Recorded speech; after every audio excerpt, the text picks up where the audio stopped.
Hey, Deepak here again, and in this video I want to give you a tour of my WordPress blog. So as we have discussed in the previous lessons, it is best to set up your first website on the WordPress platform. So I want you to understand that WordPress.com is different from WordPress.org. So here I am at WordPress.org. So WordPress.org is an open source content management system which you can download and install on your own server to set up your own domain with it. So this is recommended because this you can use for commercial use and the hosting and the files are completely under your control. There's something else called WordPress.com. WordPress.com is just like blogger.com where you can set up a blog. You can either set up your username.wordpress.com or you can set up your own domain as well. But it will be hosted at WordPress.com and you need not pay any hosting fee. But the limitation with WordPress.com is that you cannot use it for commercial use. If you are trying to make money from your website by placing ads or promoting something, the terms and conditions of WordPress.com says that it cannot be done. Also, if one day WordPress.com decides to shut down your blog for some reason, then you would lose all the work that you have done. So for experimentation purposes, maybe you can set up a blog at WordPress.com. But if you are trying to make any revenue from your blog or trying to experiment with your blog to learn digital marketing, I would recommend WordPress.org. So here I am inside the login area of my WordPress blog. This is how it looks. This is WordPress version 4.7. At the time of making this video, WordPress 4.7 is the latest version, but they will keep releasing new versions, but it would look more or less the same. So I will just give you a small tour of the login area so that you get comfortable with the whole WordPress thing. So dashboard, so here is the dashboard which shows me overall how many pages have been published, how many posts have been published, the number of comments waiting moderation. So if I have to approve the comments which are waiting for moderation, I can click on the comments section here, and here you can see there are 2 comments waiting for moderation. So I would just look at the comments to check if they are spam, and if it doesn't look like spam, I would approve. If it looks like spam, I would click mark as spam, or I would just delete it. So going back to the dashboard, so here we are at the dashboard, and then there is a section called posts. Here in posts you can create new posts, edit existing posts. So here you can see all the posts I have published is here. If I want to add new post, I can click on add new,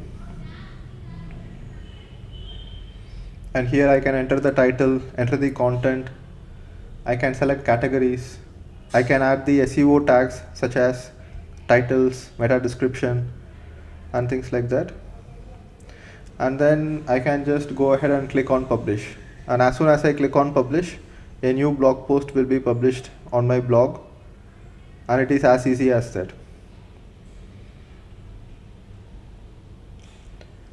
Let's wait for the page to load. Yeah, so if I want to publish a new post here, I just need to publish it from here.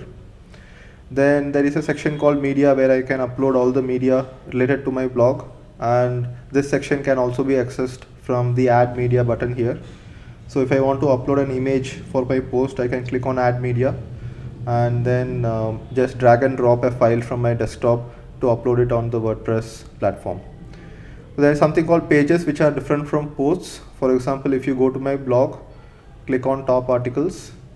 So top article is a page and not a post. So posts are usually attached with a date and it comes in a chronological order on the home page, but pages are separate pages inside the blog which does not have a date attached to it. So that's pages. So affiliate links is basically a plugin. So one thing I want to tell you about in the entire WordPress thing is that plugins and themes. So plugins and themes there are plenty of plugins and themes available for WordPress, and each plugin does a different work. For example, if you had noticed, as soon as you subscribe to my blog for my free digital marketing newsletter, you would have landed on a page which asks you to share a particular link to get access to the download link of a book. So that particular activity is performed by this plugin called Social Locker, and Social Locker is a premium plugin. So there are both premium and paid plugins for WordPress. So if you go to add new in plugins, you would see plenty of plugins which would do plenty of different activities for your WordPress blog.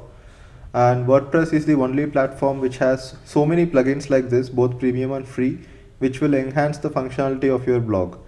For example, if you want to show related posts below each and every post, there is a plugin for that. There is a plugin called related post plugin. Let me just search for it.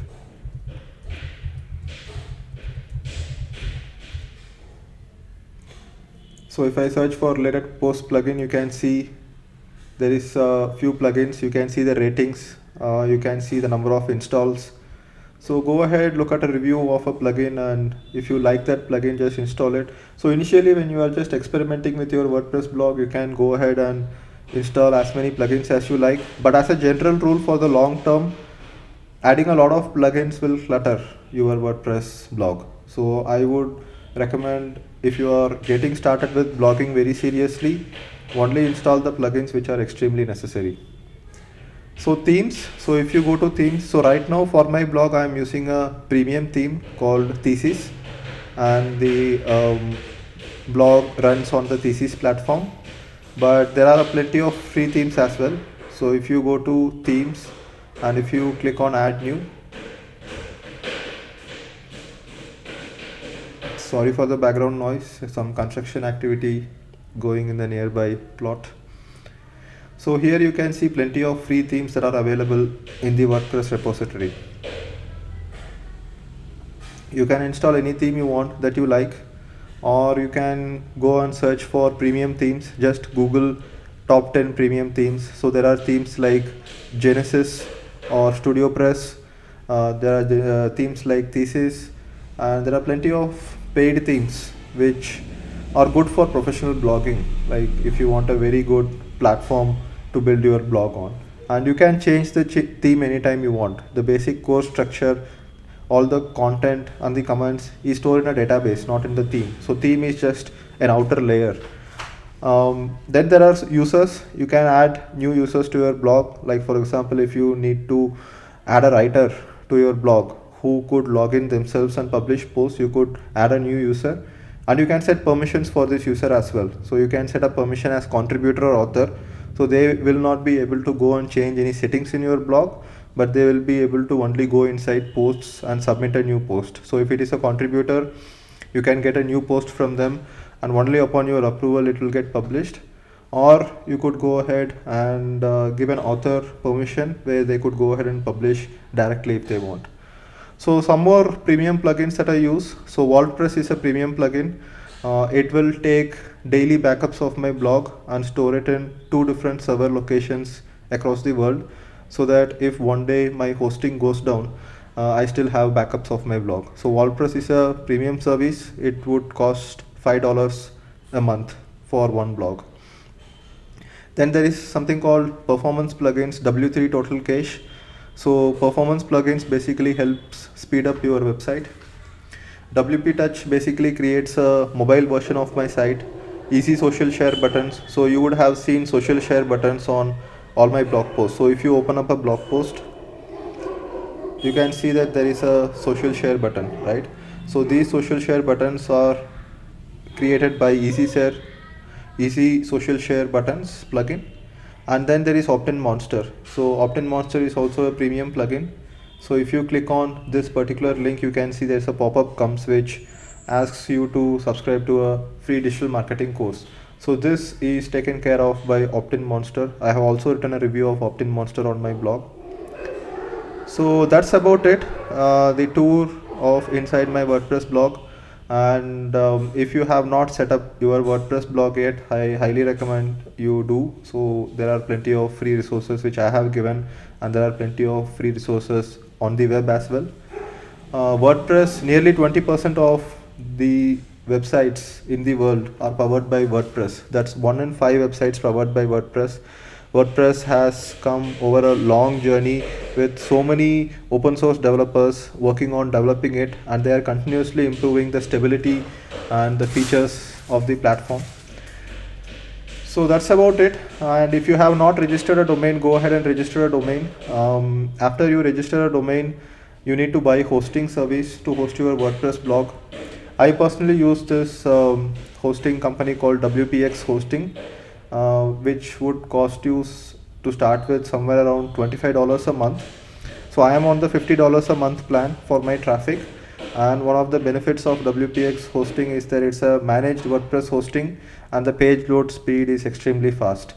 So the page load speed is very important because you would need very good page load speed to look good in the eyes of Google, right? So Google, one of their ranking algorithms is that the page load speed should be very fast. That gives a good user experience. So that is, if you are just getting started, I would recommend hostgator.com. Mind it, it's not hostgator.in but hostgator.com, the US version, which is definitely better than the Indian version.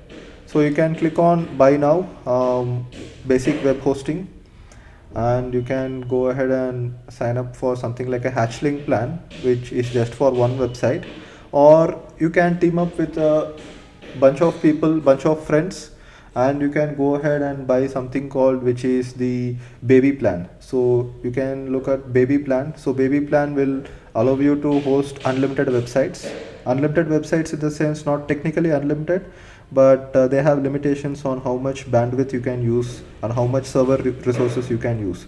So if you have 1,000 websites which does not get any traffic at all, it would still be okay. But if you have more than 10 websites, out of which each website gets more than like 200-300 visitors a day, then they would ask you to upgrade. So the prices start as low as $12 a month, and if you go for longer plans, it would cost you less than $10 a month. Here, when you are trying to register at HostGator, click on I already own this domain, enter your domain, go ahead and sign up for HostGator. So in another video, I will show you how to set up a WordPress blog with HostGator, how cPanel works, and other things like that. But for now, I guess this video served the purpose of getting you comfortable with the whole WordPress thing. And remember that it's wordpress.org, and it's called a self-hosted WordPress blog. So that's it for this video, and I will see you in the next video. Thank you.